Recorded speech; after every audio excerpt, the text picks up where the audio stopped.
So I dug out the NEC PC8201A.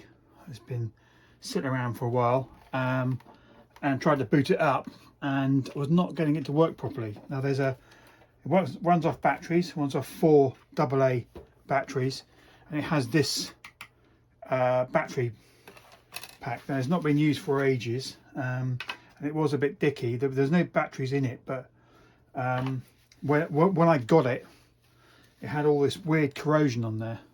But that was got stabilized. Anyway, looking at it, it seems as if these connectors are, it says reset there or whatever, so that's got nothing to do with the initial charge, but for some reason it's not working, and that looks disgusting. But when I put contact cleaner on and tried to reassemble it, I then had a mad hunt for some batteries that worked. Anyway, so this goes in here like this.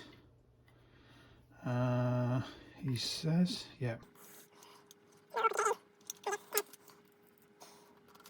This runs off can run off a 8.5 volt DC power jack, which is cool. I'll have to find one and adapt it. I've never actually had one actually, but it's quite a neat device. So the idea is you have multiple ones of these.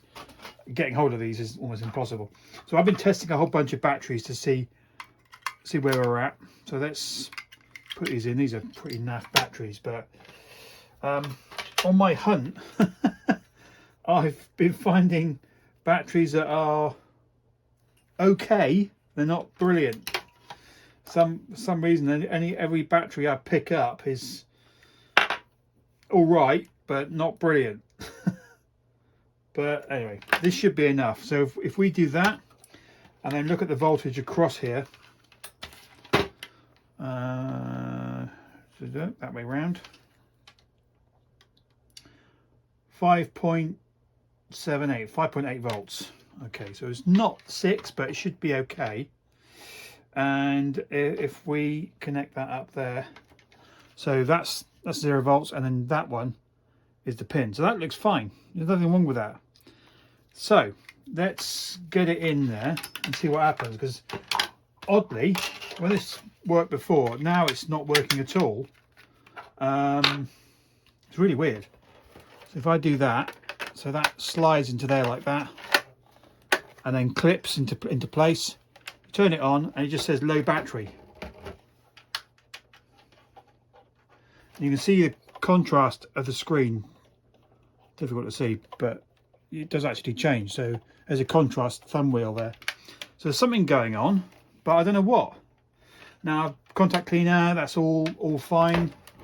I wondered that maybe I just switch off the backup battery. Maybe there's some dirt inside there, possibly. I just don't know. It all looks clean. Shove it in there. Oh, now I'm not getting low battery. I'm not getting anything either. That's just made it worse. How weird. That is very strange. Okay. I mean, I say I haven't used it for a while. I did use it the other day because I was going to do some serial stuff with it, but that's annoying because that's now not working at all.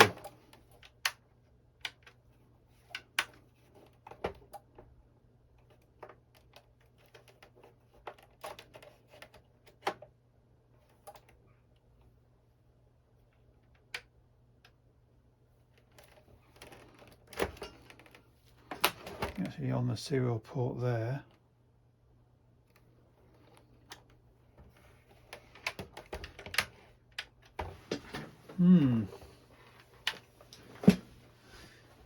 I did notice that something flew out when I was messing around with stuff. There's this little piece there, so, and that goes into the battery, socket. I wonder if that actually is no, it's not. That's not from that. I wonder if there's anything. Oh, it can't be that. There was a cover on there and it pinged off. I don't know where it's gone. I wonder whether that cover actually stops it from booting up. Maybe it thinks that there's there's a power. That's just weird. That can't be right. That means that if you lost the cover, you wouldn't be able to start it up.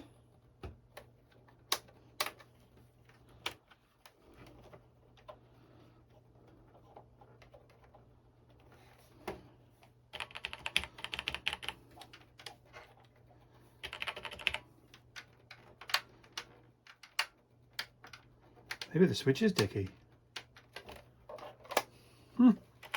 Okay, well that's a mystery and rather disappointing.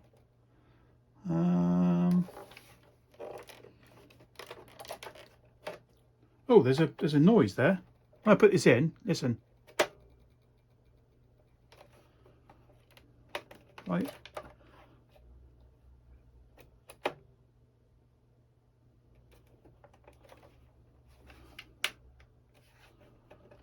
Oh, there was a noise. Hang on.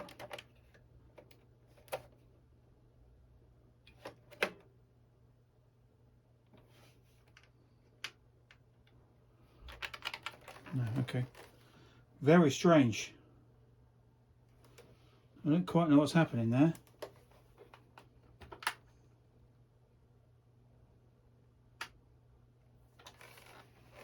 I'm going to have to try and run it off the DC adapter and find one that works with the correct voltage. And I replaced the batteries with brand new batteries. So these are just ordinary Energizer ones, but they were spanking new, and I could use the PC for a while. I did some messing about, programming and that sort of stuff, and this is about maybe 4 days later. I haven't used it. I just booted it up to have a quick look, and nothing happened. So we're now down to, it's actually recovered a little bit, so 2.5. When I pulled this module out of the machine, it was down to 1.7 volts, which is not great. So that's now 2.5 volts. Obviously there are 4 cells in there, so you know, yeah, that ain't great. So I don't think less than half is going to cut the mustard. So there's obviously something pulling that down. I'm pretty sure I didn't leave it on. There's something going on with this machine that is draining the battery life massively. I did try and rig up an external power supply, but that didn't work, so I'm not sure. I know that at the bottom there is a backup power switch that is set to on. I really don't know what's going on with it. It is bizarre. So I'm at a little bit of a loss. If I put this back in, I suspect, yeah, that actually flashes up low battery on there, so it's now useless. I don't know whether the memory is white. Probably is. Nothing on there, so I'm not fussed about that. But I just don't know why it doesn't last longer. These were fresh batteries, and the voltages were looking great. I mean, they're not, maybe not the best batteries, but they're, you know, they're not the cheapest ones either. And I'm just a bit surprised. I don't think it's anything sort of dodgy resistance or anything like that, you know, because I have cleaned these contacts. I know that looks awful, but you know, I have cleaned the contacts a few times. No, it doesn't work at all. That's a bit dodgy. There we go. No, 1.8. So having put that in there, it's knocked the batteries back, and it will gradually recover. So it's not great. I wonder whether there's a particular cell. Yeah, 0. So that half a volt on that. Half a volt on that. Half a volt on that. And half a volt on that, I expect, yeah. So these have been absolutely pancaked. Interesting. So I'm going to have to take the back off this and see if I can spot anything. It's going to be a tricky one. I mean, I could... I did try and rig up a power supply, as I say, and that didn't work. I don't quite know why. But I can have another go at that. It's a 8.5 volt external. Or I can modify this thing and inject some power into here. There's some holes. I could put a lead in there maybe. So that probably wouldn't be too difficult. Yeah, I could probably put a cable coming out of there. It wouldn't be mega neat, but you know, it would be okay. I've probably got some 5-volt power supplies which might even work. I mean, yeah, that'll put out 5 and a bit volts. 5 and a bit volts. I mean, the amount of current is minimal. But what I'm concerned about is the fact that if this is relying on this battery to maintain what's in memory, then every time I unplug it, it will, you know, it will just run out of memory. Is that the right word? No, I didn't mean that. It would forget everything. So that ain't great. I'm just going to put this cover back actually. I was thinking about burning some ROMs. There was a ROM slot there and a bunch of RAM slots, and you can download ROMs for extra applications. It's a bit of a shame because it doesn't have much memory, but that's for another project. Right now, kind of one of the kind of reasons for this, really, I guess from my point of view, was a serial terminal that didn't require mains power supply. It's not a backlit screen, so the idea is it should last flipping ages on battery. And if it can't even last 4 days, then that is not great. So maybe that's why it was got rid of. I don't know. I mean, I got it for cheap ages ago, but I don't know. Curiosity has got the better of me, and I have to open it up. And that's the cardinal sin. I need to put that in a little tin. Right. Whoa! Oh, here we go. You see.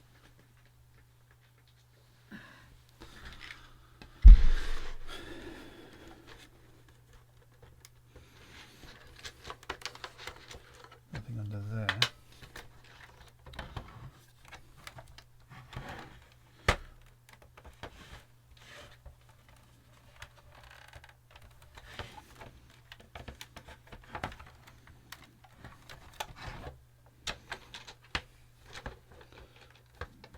Out. I don't believe there's any other.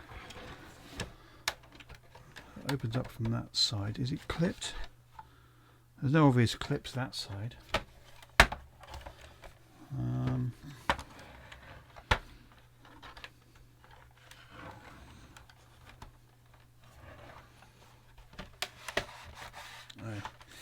Yeah, it's kind of. There are clips actually.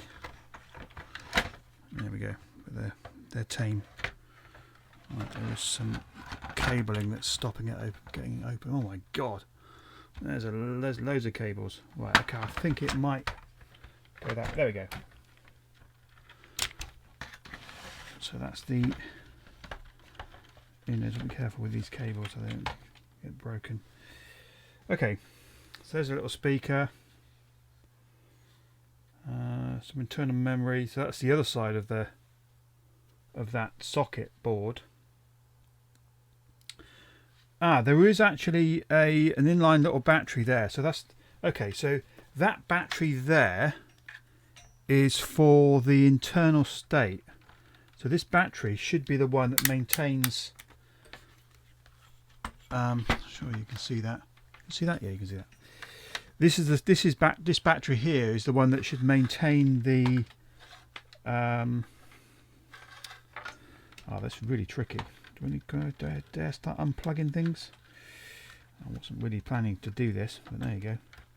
Screw it, we're here now. Right. So that is 0.9 volts, which is no good. So that battery should be, what is that, 3? Can't see that. It's certainly going to be a 3 volt. 3.6 volt, 50 milliamp hour battery. So at 0.9, that's no good. So it might be that is actually the problem. This battery may need to be replaced. I'm going to have to replace that because that's no good. So if I have a look at that, I'm going to take a picture of it and I'll have a look at that. And maybe if I can replace that with a button cell. I have a little button cell holder, so maybe that would be perfect actually. I love the way this is engineered. It's really nice. It's really nice. It's very neat. There's the CPU bad boy, the 80C85, used mostly in industrial control machines. There are not that many machines that use the 8085, but I've got a 8085 and a couple of 8032s, which were all similar kind of CPUs, but about the same vintage. And you say a lot of them were used in industrial process control. Anyway, that's enough of that. So I think maybe this power thing has something to do with that. If that is down too much, it might be using the other battery to maintain state. So the backup power is on. What you're supposed to do is, if you store it for a long period of time, you switch that off and that disconnects the internal battery. But it might be that because that's too low, it's bugging around with that, not balancing the power properly or something. I don't know, I'm speculating here, and causing the issue. Yeah, interesting. Okay, so I'm going to have to find that battery clip and desolder that, and then replace it and put these bloody things in the bin. This laptop, is it a laptop? Let's call it a laptop. This would cost you an absolute fortune. I mean, if you had these, you know, at least 2 of these, then you could have one in there, use it, and then swap round, a bit like you know, a cordless drill or whatever. And you could just swap the batteries, and it apparently lasts long enough to keep it maintained. But that internal battery does need to be replaced, and by doing that, I think we might stand a chance. It is a rechargeable battery, so it could be that if I got the external power to work, or built an external power supply, I've just got to go into the now rather massively full dead battery thing. I think that's a little bit under spec'd for what it needs to do. I've really got to chuck those out. Anyway, what was I banging on about? Yeah, so if I can get an external power supply actually working, maybe that will solve a few things. I don't know. Maybe the reason why the external didn't appear to work is because that internal battery's knackered. I don't know. It's pure speculation. Everything else looks to be in good order. I just have to make sure that if I do replace that cell, I replace it with something that's going to have enough guts to run it. Not going to interfere with anything mechanically, of course. That's the main thing. And ideally, if it can be one of those button batteries, that's easy to replace. Whereas I hate these ones that are soldered in. It's so not forward thinking. This machine also has the Y2K issue. Google that if you don't know what I'm on about. And it's interesting, you know, it wasn't made that long before the year 2000. So there's like, I mean, you know, I've worked on computers for a long time. You just get on with stuff. It is the way it is, you know. You have to get things out the door when you're working to a tight schedule and all that sort of malarkey. So that's fine, but it just seems a bit daft. Anyway, that's enough of that. So I'm going to screw this back together before I lose these flaming screws. And yeah, I'm going to dig out the battery connector, desolder that, and that'll be the next episode, I think. And if I can get that working, I should be a happy camper. And then we can start looking at the serial program transfer and maybe burning some ROMs onto there, because that would be great. Because I know that you can segment the ROMs and well, I don't have to say I know. I'm pretty sure. Let's qualify this, Rich. Pretty sure what you can do is segment the ROMs down, so you can have multiple programs on a ROM, and load them in. So they, I think anyway, they appear on the menu, and you can just call them up instantly, which would be really cool. I don't know what is available, but there is a small but, you know, active community of people who love these little machines. I've always loved these machines. I've always wanted one. I just think they're great. You know, it's like you can think of it almost like it should be like a bug out machine. You know, this thing will survive a direct missile attack. It won't, but I like to think. And obviously, you know, from a power point of view, if it was working properly, it should last for a long time. Right, I'll see you next time.